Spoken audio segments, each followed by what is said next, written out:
తెలుగు ప్రేక్షకులకు నమస్కారం. నేను మీ ప్రశాంత్ గుండియాల. ఈరోజు ప్రజాగాలం కార్యక్రమంలో పాల్గొనడానికి శ్రీకాకుళం జిల్లా పాతపట్నం నియోజకవర్గానికి ఈరోజు తెలుగుదేశం పార్టీ జాతీయ అధ్యక్షుడు నారా చంద్రబాబు నాయుడు రానున్నారు. ఈ నేపథ్యంలో ఈ అంశంపై స్పందించేందుకు మనతో పాటు శ్రీకాకుళం ఎంపీ కింజరాపు రామ్మోహన్ నాయుడు ఉన్నారు. సార్, ఈరోజు ప్రజాగాలంలో చంద్రబాబు నాయుడు గారు ప్రజాగాలం సభకు శ్రీకాకుళం జిల్లా పాతపట్నం రానున్నారు. ఎలా సాగుతున్న ఏర్పాట్లు, జన సమీకరణ వంటివి ఎలా జరుగుతాయి? చంద్రబాబు నాయుడు గారు ఎప్పుడు మా పార్లమెంట్కి వచ్చినా, శ్రీకాకుళం జిల్లా వచ్చినా ఒక పండగ వాతావరణం మా అందరికీ కూడా చాలా అభిమానమే కాదు, గుండెల్లో పెట్టుకొని ప్రేమించే వ్యక్తి మాకు చంద్రబాబు నాయుడు గారు. అటువంటిది పాతపట్నం నియోజకవర్గం, నీలమణి దుర్గమ్మ వేలవేల్పుగా ఉన్నటువంటి ఈ నియోజకవర్గంలో అడుగు పెట్టడం అంటే నిజంగా ఎన్నికల దగ్గరలో మాకు ఇంకా మంచి మెజారిటీ మా కార్యకర్తలందరికీ కూడా బూస్ట్ ఇచ్చే విధంగా ఈ కార్యక్రమానికి ఏర్పాట్లన్నీ చేస్తున్నాం. జన సమ్మోహనం కూడా నిజంగా 20,000కు పైగా జనాలతో ఈ కార్యక్రమం జరపాలనేది ఒక ఛాలెంజ్గా తీసుకొని ఈ కార్యక్రమాన్ని కూడా చేస్తున్నాం. కానీ ముఖ్యంగా నేను గమనించింది ఏంటంటే, ఆ వయసులో కూడా మండే ఎండలు ఒక పక్కన ఉన్నా మరి రోజుకు 3 సభలు పెట్టుకొని రోజు ప్రజల కోసం, రాష్ట్రం కోసం ఈ రకంగా కృషి చేస్తున్నారంటే భగవంతుడికి అంత ఓపిక ఆయనకి ఇచ్చినందుకు నిజంగా ఆ భగవంతుడు కూడా శతకోటి దండాలు పెడుతున్నాడు. ఏదైతే ఎన్నికలు సమీపిస్తున్నాయి, మరికొద్ది రోజుల్లోనే పోలింగ్ డేట్ కూడా May 11 పోలింగ్ జరగనుంది. ఈ ఎన్నికలు సమీపిస్తున్న తరుణాన ప్రధాన రాజకీయ పార్టీల అధ్యక్షులందరూ కూడా ఈరోజు శ్రీకాకుళంలో ఉన్నారు. ఈరోజు జగన్మోహన్ రెడ్డి శ్రీకాకుళం వస్తున్నారు, నారా చంద్రబాబు నాయుడు వస్తున్నారు. ఈ నేపథ్యంలో ప్రజలందరూ కూడా ఈ 2 సభల మధ్య జన సమీకరణ మధ్య ఒక కంపారిజన్ చేసుకుంటున్నారు. దానికి సంబంధించి మీరే విధమైన కామెంట్ చేస్తారు? అది చేసుకుంటే వైఎస్ఆర్ కాంగ్రెస్ పార్టీ వాళ్ళకన్నా వాళ్ళు పొడిచినట్టుగా అయిపోతుంది. ఎక్కడ కూడా వాళ్ళకి జనాలు వచ్చే పరిస్థితుల్లో లేరు. మరొక పక్కన మేము జనాలు ఆపలేకపోతున్నాం. ఏ సభలు పెట్టినా సరే మేము ఒక అంచనాలతో వెళ్తుంటే అంచనాలకి మించి కూడా చంద్రబాబు నాయుడు గారి తాలూకు కార్యక్రమాలు ప్రజాగలం కొనసాగుతుందనంటే అక్కడే మనం డిఫరెన్స్ ఏదైతే ఉందో మనం చూసుకోవచ్చు.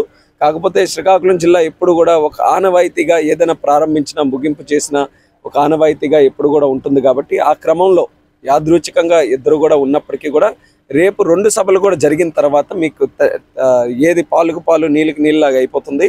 మేము ఎందుకు ఈరోజు తెలుగుదేశం, జనసేన, బీజేపీ తాలూకా గెలుపు ఖాయమని మేము అంటున్నామో, ఈ 2 సభలు చూస్తే, జనాలు చూస్తే, రెస్పాన్స్ చూసిన తర్వాత ప్రజలే దాన్ని ఒప్పుకుంటారు. మీరంతా అన్నారు ప్రజలు డైజెస్ట్ చేసుకుంటున్నారు, భవిష్యత్తులో ప్రజా విజయం ఖాయమని రామ్మోహన్ నాయుడు చెప్తున్నారు. కానీ నిన్నటి రోజున సజ్జల రామకృష్ణారెడ్డి కూటమంతా కుక్కల చింపిని విస్తరైపోయింది, భవిష్యత్తులో అది మాకు అడ్వాంటేజ్ అని నిన్న వ్యాఖ్యలు చేసిన పరిస్థితి సజ్జల రామకృష్ణారెడ్డి. నిజంగా ఇప్పటికైనా వాళ్ళు నిజం తెలుసుకోకుండా ఏసీ రూముల్లో కూర్చొని సలహాదారులు అన్నప్పుడు కేవలం పార్టీకి భజన చేస్తూ కూర్చోడం అని అంటే అదే పద్ధతి కనిపిస్తుంది. 5 సంవత్సరాలుగా అదే చేసుకుంటూ వచ్చారు. అలాంటి వ్యక్తులు సలహాదారులుగా ఉన్నందుకు ఆ పార్టీ కూడా ఈరోజు బంగాళాఖాతంలో మునిగిపోయే పరిస్థితికి వచ్చింది.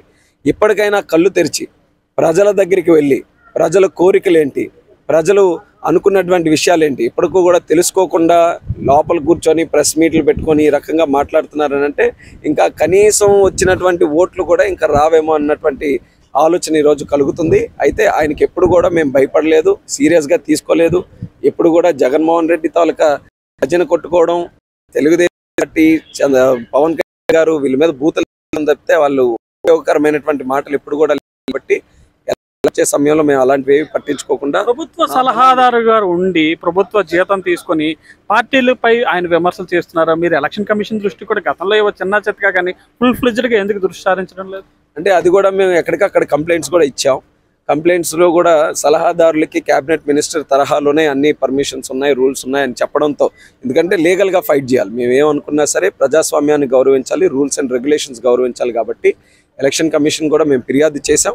వాళ్ళు ఇచ్చినటువంటి అభిప్రాయం మేరకు మేము మిగతా కార్యక్రమాలు కొనసాగిస్తాం. ప్రజాగాలం ఇచ్చిన జోస్తో భవిష్యత్తులో ఫలితాలు ఎలా ఉండబోతే ఒక అంచనా రామ్మోహన్ నాయుడు నోట్? ఖచ్చితంగా మా టార్గెట్ 160 సీట్లు దాటాలని ఎన్డీఏ కూటమి. సో కేవలం తెలుగుదేశం పార్టీని గెలిపించుకోవడం కాదు, చంద్రబాబు నాయుడు గారి తాలూకు ఉద్దేశం మిత్రపక్షంగా ఉన్నటువంటి జనసేన సీట్లు, బీజేపీ సీట్లు అవి కూడా గెలుచుకోవాలనే ఆలోచనతో ఉన్నాం.